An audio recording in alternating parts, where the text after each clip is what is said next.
Halo sahabat-sahabat terkasih, kembali lagi bersama kita, Lutfi dan Dia. pada Detik Talk kali ini, kita akan bukan hanya sekedar membahas tentang kesehatan ya, medical check up. Kita bukan hanya sekedar membahas tentang kesehatan secara rohani, tapi kita juga mau mengajak setiap kalian semua, setiap kita untuk mengecek kesehatan kita gitu kan.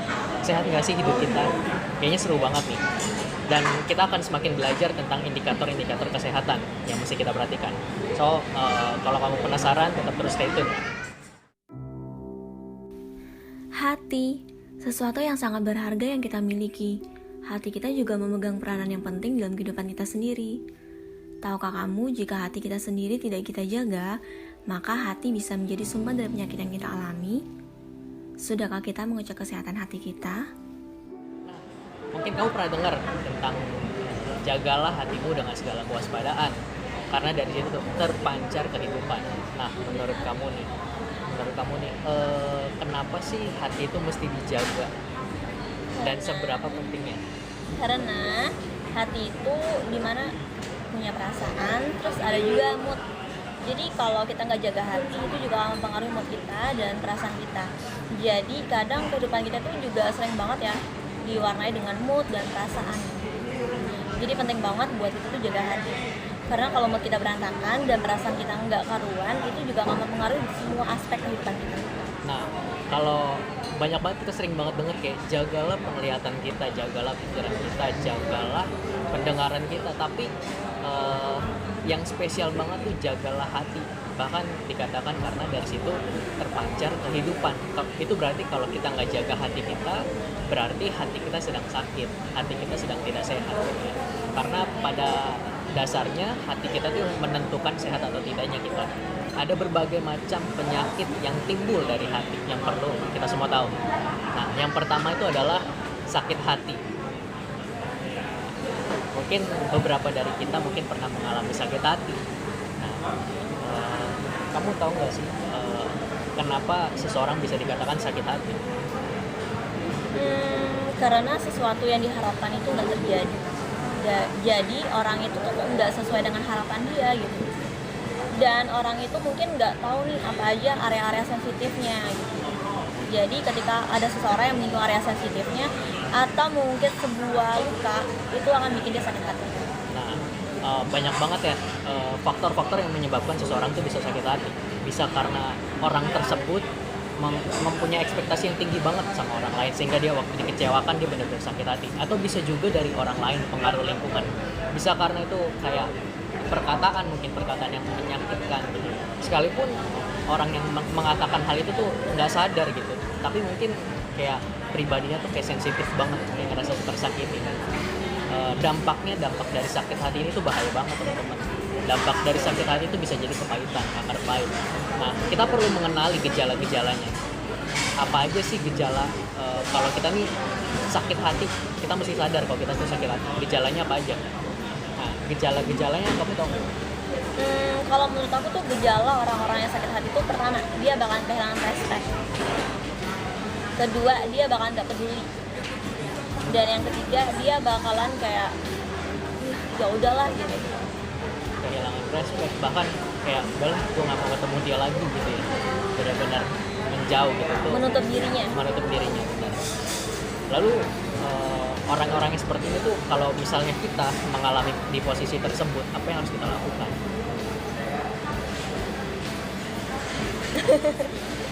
Yang harus kita lakukan adalah kita cross check lagi gitu hati kita. Apakah dengan kita sakit hati itu akan memberikan keuntungan buat diri kita atau bahkan memberikan hal yang negatif atau minus. Kebanyakan sakit hati itu bikin kita berpikiran lebih negatif dan itu juga bisa mempengaruhi mood kita dan perasaan kita, dan itu juga akan mempengaruhi semua aspek dalam kehidupan kita ini. Yang tadinya kita semangat, yang tadinya kita positif, yang tadinya kita optimis banget, dan yang tadinya kita pokoknya selalu percaya akan hal-hal yang baik. Ketika kita sakit hati, kita akan menutup diri kita dan kita akan lebih mudah buat berpikir negatif, bahkan tidak mengharapkan sesuatu yang baik terjadi atau lebih ke pesimis. Lebih sensitif juga ya. Nah, penyakit yang kedua ini adalah tinggi hati atau bisa dibilang sombong. Selain sakit hati, ternyata tinggi hati juga bisa mempengaruhi kesehatan hidup kita. Gitu ya? Iya dong, tinggi hati. Nah, tinggi hati ini tuh selalu berdampak kepada kehancuran atau kejatuhan. Ya kita perlu mengenal juga nih faktor-faktor penyebab dari tinggi hati itu seperti apa. Kalau menurut aku nih, orang yang tinggi hati, dia bisa tinggi hati karena dia ngerasa bahwa standar hidup gue ini lebih tinggi dari dia. Dan mungkin lebih parahnya, kalau dia ngerasa kayak jabatan dia lebih tinggi daripada seseorang, dia bakal ngerasa kayak jabatan gue tuh lebih tinggi dari dia, harusnya gue lebih berhasil dong daripada dia. Nah ini justru orang-orang yang udah mulai tinggi hati, angkuh, congkak, sombong. Dan percayalah bahwa orang-orang yang tinggi hati itu cepat atau lambat itu pasti akan mengalami kejatuhan tanpa dia sadari. Kita mesti sadar kalau misalnya kita udah mulai tinggi hati, kita mesti sadar dengan gejalanya. Kamu tahu nggak gejala dari tinggi hati itu kayak gimana? Menganggap diri kita lebih baik daripada orang lain. Itu yang pertama banget menurut aku ya. Saat kita nganggap diri kita tuh yang paling baik ketimbang orang lain, di situ tuh kita udah punya nih bibit tinggi hatinya. Dan ketika kita mempunyai bibit tinggi hati itu, kita akan melihat orang lain tuh remeh banget. Kita akan memandang orang lain tuh nggak ada artinya dan nggak ada apa-apanya dibandingkan dengan diri kita. Dan kita pasti lebih menonjolkan diri kita ketimbang orang lain kayak gitu.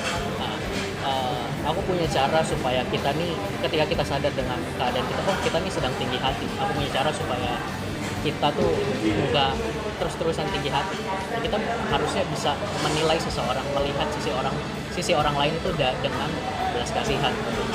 Ketika kita memandang mereka, sekalipun mereka punya masa lalu yang buruk, coba deh pandang masa lalu kita seburuk apa gitu. Kita juga pasti punya masa lalu yang buruk.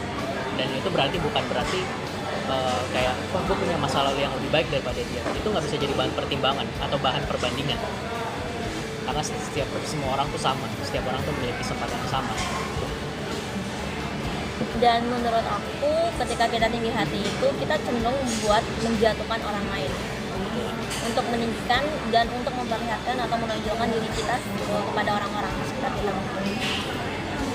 Oke, lalu yang ketiga tuh penyakit yang ketiga adalah iri hati. Wah, iri hati. Sering banget ya? Sering banget. Dan ini bisa juga membuat sakit kehidupan kita. Nah, faktor-faktor dari orang yang iri hati itu seperti apa? Bisa terjadi, dia tuh bisa iri hati. Mungkin kalau menurut aku, dia ngerasa kalau dia tuh nggak rela kalau orang lain lebih berhasil dari dia. Bener banget. Harusnya ya balik lagi kayak dia tuh harusnya di bawah gue tuh, bisa kayak gitu. Kalau ada faktor lain lagi apa ya, karena mungkin dia tuh ngelihat kehidupan orang itu lebih asik dari dia, sehingga itu yang bikin dia tuh iri hati gitu, padahal dia nggak tahu perjuangan orang di dalam kehidupannya itu seperti apa. Jadi kayak dia tuh ngelihat apa yang kelihatan aja yang baiknya, tapi mereka nggak peduli gitu gimana sih berjuangnya seseorang itu. Bahkan setiap orang tuh, setiap kita punya cerita masing-masing yang luar biasa banget. Bener banget. Dengan Tuhan. Lalu dampak dari iri hati itu sendiri ini bahaya banget. Jadi ya kita akan mengalami hidup yang stagnasi, hidup yang nggak berkembang, hidup yang nggak berbuah.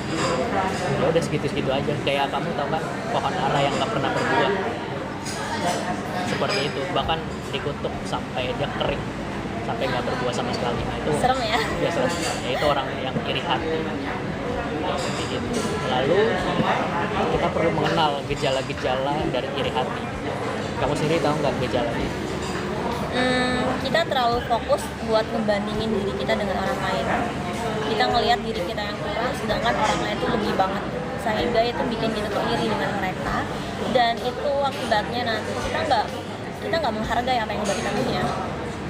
Karena kita terlalu fokus buat jadi seperti apa yang mereka punya. Dan aku punya cara gitu. Mungkin ini bisa mengurangi rasa dari iri hati. Coba deh kita sama-sama belajar untuk respect, kita belajar untuk sukacita di tengah-tengah keberhasilan seseorang. Nggak gampang sih ya. Memang nggak gampang, karena kan setiap manusia kan pengen banget dipuji, pengen banget diapresiasi gitu kan. Dan sulit banget buat mengapresiasi orang lain. Bener. Apalagi kalau pencapaian seseorang itu lebih daripada dia. Dan mungkin ini cara yang bisa mengurangi dari iri hati itu sendiri. Coba deh kita sama-sama belajar untuk sukacita di tengah-tengah keberhasilan seseorang. Kamu ada cara lain nggak? menurut aku sih apa yang dimiliki oleh orang lain dan apa yang dipunya oleh orang lain itu belum tentu juga cocok buat kita punya. Dan saat ini mungkin posisi kita sama posisi dia itu berbeda ya, karena kita punya cerita yang berbeda, kita juga punya perjuangan yang berbeda. Jadi jangan kita ngelihat orang lain tuh udah di posisi A, kita juga kayak oh iri banget gitu. Kita nggak pernah lihat kayak gitu kan, perjuangan dia kayak gimana kayak gitu. Nah, oke. Jadi 3 penyakit ini yang mesti teman-teman semua dari setiap kita tuh pahami, bahwa hidup di dalam sakit hati, hidup di dalam tinggi hati, hidup di dalam iri hati itu nggak baik. So hari ini kita sama-sama berdoa yuk. Kita lepaskan setiap apapun yang bikin hati kita nih nggak sehat. Mau nggak? Mau dong. Jadi kita doa sama-sama yuk. Terima kasih Tuhan buat hari ini. Tuhan, dari tempat ini kami berdoa buat teman-teman kami dimanapun mereka berada yang sedang menonton acara kami pada hari ini. Tuhan, biarlah Tuhan berikan pemulihan yang seutuhnya. Tuhan, kami tahu penyakit ini tuh nggak gampang untuk melepaskannya, sebab itu kami butuh pertolongan Tuhan untuk melepaskan ini semua. Terima kasih Tuhan, Tuhan pimpin, Tuhan penuhi kami, Tuhan baharui kami. Terima kasih Tuhan, di dalam nama Tuhan Yesus. Haleluya. Amin.